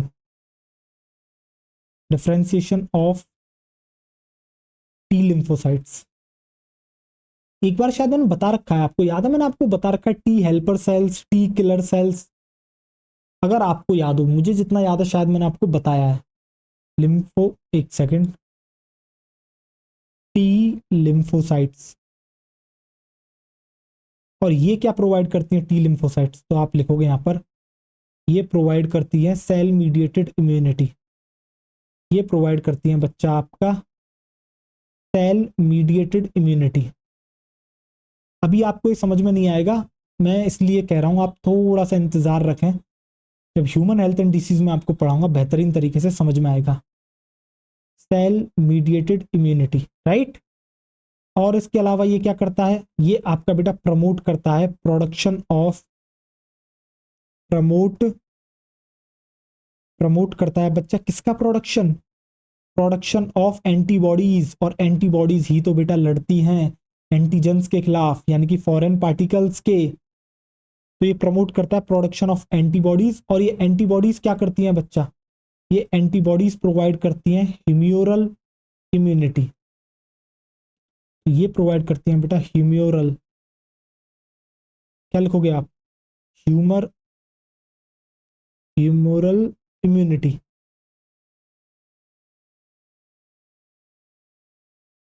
तो अभी आप जो है बच्चों इस वाली लाइन को अभी तो आप याद कर लोगे, बाद में आपको अच्छे से समझ में आ जाएगा इन सब का मतलब क्या है, क्या होती है सेल मीडिएटेड इम्यूनिटी, क्या होती है ह्यूमरल इम्यूनिटी, ठीक है। तो आप क्या करोगे बच्चों, इसको पॉज करोगे और आप क्या करोगे, इसको नोट करोगे। इसके बाद मैं आपको एक नोट डलवाऊंगा, वो नोट ये होगा कि जो ओल्ड इंडिविजुअल्स होते हैं उसके अंदर जो बेटा थाइमस होती है वो डीजनरेट कर जाती है, जिसकी वजह से थाइमोसिन का बेटा क्या होगा, प्रोडक्शन कम हो जाएगा, और एज आ रिजल्ट ओल्डर पीपल क्या हो जाएगा, ओल्डर पीपल जो होते हैं इसलिए उनकी जो इम्यूनिटी है वो क्या होती है बच्चा, आपकी वीक होती है। तो इसको पॉज करें और नोट करें, नोटेड।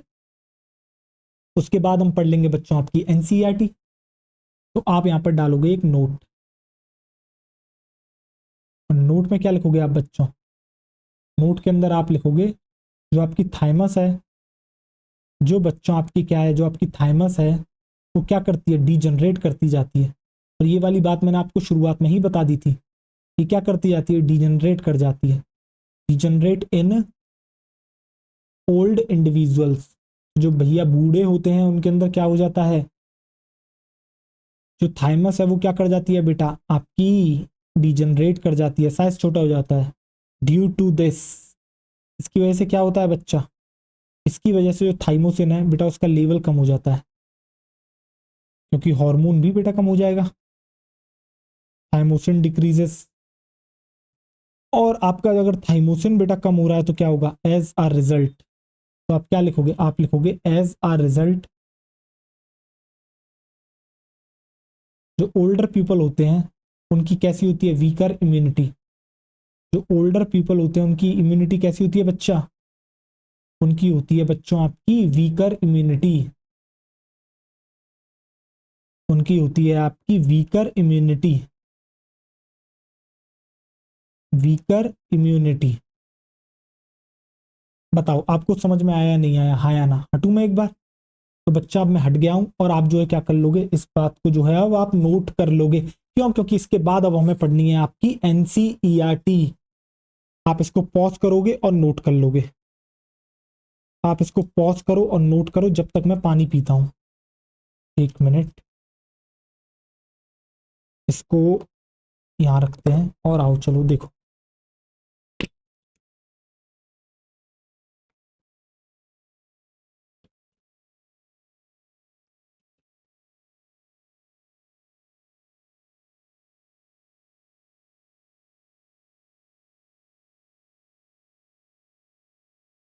अब चलो एनसीईआरटी पे आ जाते हैं। तो देखो शुरुआत होती है हमारी पीनियल ग्लैंड से। देखो, the pineal gland is located on the dorsal side of fore brain. तो भैया पीनियल ग्लैंड आपकी कहाँ सिचुएटेड है, आपकी डोर्सल साइड पर, फोर ब्रेन के, ठीक है। Pineal secrets a hormone called melatonin. Pineal जो है बेटा ये सीक्रेट करती है एक हार्मोन जिसका नाम है बेटा melatonin. Melatonin plays a very important role in the regulation of a 24 hour diurnal rhythm of our body. तो भैया मेलेटोनिन जो एक बहुत ही ज्यादा इंपॉर्टेंट रोल करती है इस चीज को रेगुलेट करने में, जो आपकी 24 आवर की जो बॉडी की रिदम होती है। यानी कि ये जो है आपका बेटा क्या करती है, for example it helps in maintaining the normal rhythm of sleep wake cycle body temperature. तो बेटा ये क्या करती है, ये आपके मेंटेन करने में मदद करती है नॉर्मल रिदम किसकी, स्लीप वेक साइकिल की और आपके बॉडी टेम्परेचर की। In addition melatonin also influences metabolism, pigmentation, menstrual cycle as well as our defence capabilities. इसके अलावा ये हमारा इन्फ्लुएंस करती है बच्चों मेटाबॉलिक, आपके मेटाबॉलिज्म को, आपके पिगमेंटेशन को यानी कि कलरेशन को, इसके अलावा आपके बेटा मेंस्ट्रुअल साइकिल को और आपकी डिफेंस कैपेबिलिटीज को। बताओ क्या हमने आपको यही पढ़ाया, क्या सारे के सारे डाउट्स मैंने आपके क्लियर कर दिए, बिल्कुल कर दिए। अब इसके बाद आ जाती है बारी आपकी बच्चा थायराइड ग्लैंड की, ठीक है। The thyroid gland is composed of two lobes which are located on either side of trachea. तो भैया जो थायराइड ग्लैंड होती है उसकी दो लोब्स होती हैं जो कि ट्रैकिया की बेटा दोनों साइड पर आपकी क्या होती हैं, प्रेजेंट होती हैं, ठीक है। Both the lobes are interconnected with a thin flap of connective tissue called isthmus। तो भैया जो दोनों की दोनों लोब्स होती हैं आपकी बेटा किसकी, आपकी जो थायराइड ग्लैंड की, वो दोनों कनेक्ट होती हैं एक फ्लैप से जो कि थिन होता है किसका, कनेक्टिव टिश्यू का, जिसको कहा जाता है isthmus। The thyroid gland is composed of follicles and stromal tissues. तो जब हम एक टीएस लेते हैं थायराइड ग्लैंड का, तो जब हम उसको देखते हैं तो हमें पता लगता है कि थायराइड ग्लैंड जो है एक्चुअली में फॉलिकल्स और स्ट्रोमल टिश्यूज से मिलके बनी है, ठीक है। Each thyroid follicle is composed of follicular cells enclosing a cavity. तो बेटा, तो बच्चों होता क्या है, जो आपका थायराइड फॉलिकल है वो थायराइड फॉलिकल कई सारी फॉलिकुलर सेल से मिलकर बना हुआ है और अंदर उनके प्रेजेंट होती है एक कैविटी, और उसी कैविटी में स्टोर होता है उनका बेटा thyroid hormone. These follicular cells synthesise two hormones, tetra iodothyronine और थायरोक्सिन जिसको T4 कहा जाता है, एंड ट्राई आयोडोथायरोनिन जिसको बच्चों क्या कहा जाता है आपका T3। Iodine is essential for the normal rate of hormone synthesis in the thyroid. तो बेटा आयोडीन जो है वो बहुत ही ज्यादा जरूरी है इसके लिए, जिससे कि आपका बेटा जो हार्मोन का सिंथेसिस है थायराइड में वो नॉर्मल रेट से हो सके। Deficiency of iodine in are diet result in hypothyroidism. और अगर इस आयोडीन की डेफिशिएंसी हो जाती है तो आपको देखने को मिलेगा बेटा जो आपका थायराइड हार्मोन है उसका भी सिक्रीशन कम हो जाएगा, यानी कि hypothyroidism and enlargement of thyroid gland commonly called goitre. और बेटा ये इसका रिजल्ट क्या होगा? इसका रिजल्ट ये होगा कि आपका जो थायराइड ग्लैंड है वो एनलार्ज्ड हो जाएगी, ठीक है, जिसको आप कहते हो गोइटर या फिर simple goitre. Hypothyroidism during pregnancy causes defective development and maturation of growing baby. तो बेटा अगर हाइपोथायराइडिज्म किसी प्रेग्नेंट महिला में हो जाता है तो होगा क्या? तो बेटा जो उसका बच्चा है ना, जिसका डेवलपमेंट और मैच्योरेशन हो रहा है, उसका एक्चुअली में उसके अंदर डिफेक्ट होने लग जाएंगे, ठीक है। होगा क्या? स्टंटेड ग्रोथ, जिसको आप बेटा क्या कहते हो? क्रेटिनिज्म। यानी कि बेटा ये सारी की सारी जो बीमारी है क्रेटिनिज्म कहलाती है, जो कि बच्चे में होती है, ठीक है। बेटा माँ में नहीं होती, बच्चे में होती है, याद रखना। मेंटल रिटार्डेशन हो जाएगा, ठीक है, उसका लो आईक्यू हो जाएगा और एबनॉर्मल स्किन हो जाएगी, डीप म्यूटिज्म हो जाएगा। इन एडल्ट विमेन हाइपोथायराइडिज्म में cause menstrual cycle to become irregular. और अगर किसी एडल्ट विमेन में हाइपोथायराइडिज्म हो जाता है तो बच्चों उसकी जो मेंस्ट्रुअल साइकिल है वो कैसी हो जाएगी? इरेगुलर हो जाएगी, ठीक है। Due to cancer of thyroid gland और due to development of nodules of the thyroid gland. अगर बेटा थायराइड ग्लैंड में कैंसर हो जाए या फिर आपके थायराइड ग्लैंड के अंदर नोड्यूल्स का फॉर्मेशन हो जाए, यानी कि बेटा वही कैंसर की बात कर रहा है ये, तो जो रेट ऑफ सिंथेसिस और सीक्रीशन है किसका? थायराइड हार्मोन का, वो इंक्रीज कर जाएगा to normal high levels leading to a condition called hyperthyroidism. वो बेटा इतना लेवल क्रॉस कर जाएगा, इतना एबनॉर्मल हाई लेवल हो जाएगा उसका कि वो एक कंडीशन क्रिएट कर देगा जिसको आप कहोगे हाइपरथायराइडिज्म, ठीक है। इसके अंदर होगा क्या? Which adversely effect the body physiology, जो कि बेटा बॉडी फिजियोलॉजी को बहुत ज्यादा इफेक्ट करेगा। Exophthalmic goitre is a form of hyperthyroidism. तो जो एक्सऑप्थेल्मिक गोइटर है वो हाइपरथायराइडिज्म की क्या है बेटा? एक क्या है आपकी? एक जो है बेटा क्या कहते हैं, एक फॉर्म है हाइपरथायराइडिज्म की, कैरेक्टराइज्ड बाय। और इसे कैसे पहचानते हैं? Enlargement of thyroid gland, thyroid gland का एनलार्जमेंट हो जाता है, प्रोट्रूजन हो जाता है बच्चों किसका? आपके आईबॉल्स का। इसके अलावा increased basal metabolic rate and weight loss also called grape species. और इसी को कहा जाता है बच्चा आपका ग्रेप्स डिसीज। तो शायद मैंने वहां पर एक पॉइंट नहीं लिखा है एनलार्जमेंट ऑफ थायराइड ग्लैंड, तो चलो आओ लिख लेते हैं। तो आप यहां पर लिख लोगे बेटा एनलार्जमेंट ऑफ थायराइड ग्लैंड। तो यहां पर भी आपको देखने को मिलेगा enlargement of thyroid gland, enlargement of thyroid gland. तो इस पॉइंट को भी आप क्या कर लोगे बच्चों? ऐड कर लोगे। तो अब आप देख रहे हो बच्चों जो हमारे नोट्स हैं ना वो एक्चुअली में प्योर एनसीईआरटी हैं, और जितना एक्स्ट्रा जरूरत है उतना लेके आते हैं जिससे आपको एनसीईआरटी की लाइन समझाई जा सके। बेटा यही तरीका है एनसीईआरटी पढ़ने का, ठीक। अब आप देखो आगे। Thyroid hormones play an important role in the regulation of basal metabolic rate. हम जानते हैं थायराइड हार्मोन्स एक बहुत ज्यादा इंपॉर्टेंट रोल प्ले करते हैं किसको मेंटेन करने में? बेसल मेटाबॉलिक रेट को। These hormones also support the process of red blood cells formation. बेटा ये हार्मोन आपका इरिथ्रोपोइसिस कराने में भी मदद करता है, यानी कि formation of RBCs, erythrocytes. Thyroid hormone control the metabolism of carbohydrate, protein and fats. मैंने आपको ये भी बताया था ये जो हार्मोन होता है थायराइड, ये आपका बेटा मेटाबॉलिज्म कंट्रोल करता है किसका? आपका बेटा कार्बोहाइड्रेट का, फैट्स का, प्रोटीन का। मैंने बता भी दिया था किस किस तरीके से ये करता है, ठीक है। Maintenance of water and electrolyte balance is also influenced by thyroid hormone. और जो बेटा आपके वाटर और इलेक्ट्रोलाइट का जो बैलेंस होता है उस बैलेंस को भी मेंटेन करने में मदद करता है thyroid hormone. Thyroid gland also secret a protein hormone called thyrocalcitonin TCT which regulates the blood calcium level. ये बात भी मैंने आपको बता दी कि भैया थायराइड ग्लैंड एक जो है बेटा क्या करती है? एक प्रोटीन हार्मोन को सीक्रेट करती है जिसका नाम होता है बेटा थायरोकैल्सिटोनिन, जिसको कैल्सिटोनिन भी कहा जाता है, जो कि आपके ब्लड कैल्शियम लेवल को रेगुलेट करता है। कैसे रेगुलेट करता है? हाइपोकैल्सिमिक लेवल कम करके करता है। और थायराइड ग्लैंड के अंदर कौन करता है बेटा, पैराफॉलिकुलर सेल्स। तो हमने तो इनसे एक स्टेप ऊपर बताया है बच्चों, ठीक है, तो आपको तो और अच्छे से समझ में आना चाहिए। अब देखो, अब हम आ जाते हैं बेटा पैराथायरॉयड ग्लैंड के ऊपर। In humans 4 parathyroid gland are present on the back side of thyroid gland. तो होता क्या है बच्चों, ह्यूमंस के अंदर आपको 4 पैराथायरॉयड ग्लैंड देखने को मिलती हैं, जो कि आपकी थायरॉयड ग्लैंड की बैक साइड पर आपकी प्रेजेंट होती है, ठीक है। 1 pair each in 2 lobes of the thyroid gland. आपको क्या देखने को मिलता है, जो थायरॉयड ग्लैंड की बेटा 2 लोब्स होती है ना, तो उसकी एक लोब पर एक पेयर आपको देखने को मिलता है, किसका, पैराथायरॉयड ग्लैंड का, जिसका फिगर भी मैंने आपको दिखा दिया था, ठीक है, वो एनसीईआरटी के ही फिगर थे जो मैंने आपको दिखाए थे। The parathyroid gland secret a peptide hormone called parathyroid hormone, PTH. तो पैराथायरॉयड हार्मोन जो है बेटा, सॉरी, पैराथायरॉयड ग्लैंड जो है वो एक प्रोटीन हार्मोन, पेप्टाइड मतलब बेटा प्रोटीन हार्मोन ही वो क्या करती है, रिलीज करती है, जिसको आप कहते हो parathyroid hormone. The secretion of PTH is regulated by the circulating levels of calcium ions. तो बेटा सीक्रेशन पीटीएच का होगा या नहीं होगा, वो कौन देखेगा, वो डिसाइड करेगा बेटा कि कैल्शियम लेवल का आयन किस तरीके से चल रहा है, ठीक है। आगे देखो, पैराथायरॉयड हार्मोन यानी कि PTH increases the calcium level in the blood. तो ये कैसा है, हाइपर कैल्सिमिक है, ठीक है।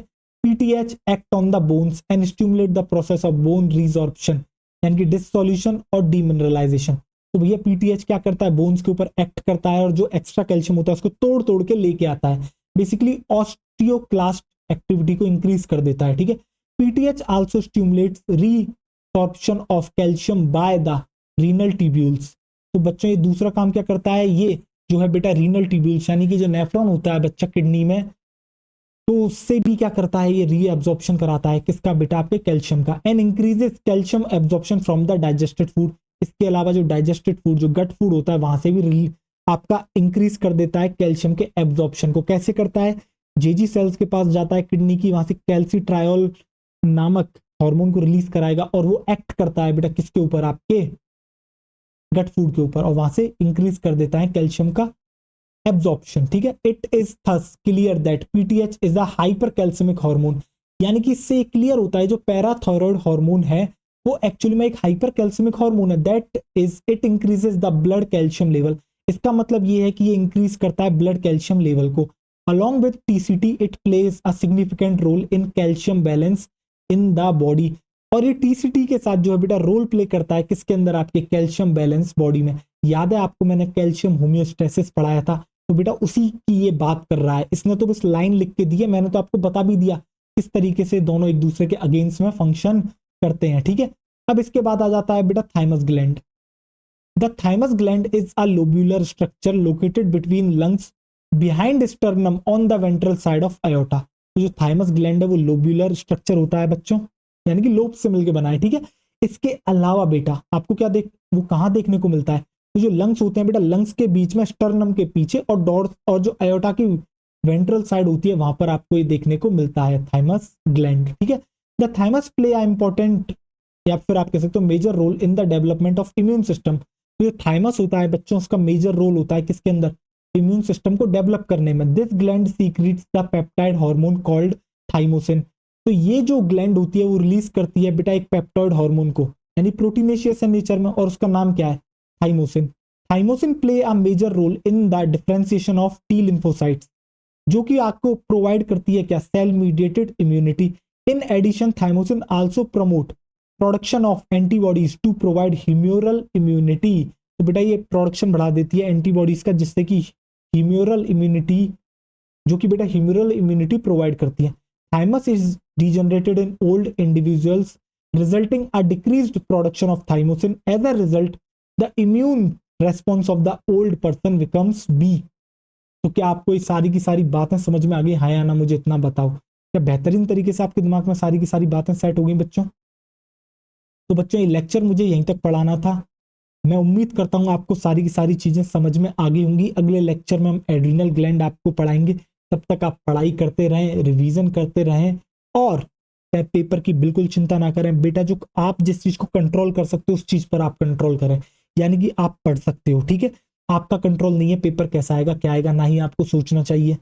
आप सिर्फ मेहनत करो, अपने आने वाले टेस्ट की प्रिपरेशन करो, ठीक है। और मेहनत के साथ लगे रहो। मिलता हूँ अगले लेक्चर में, तब तक के लिए आप अपना ढेर सारा ख्याल रखें, पढ़ाई करते रहें। All the very best.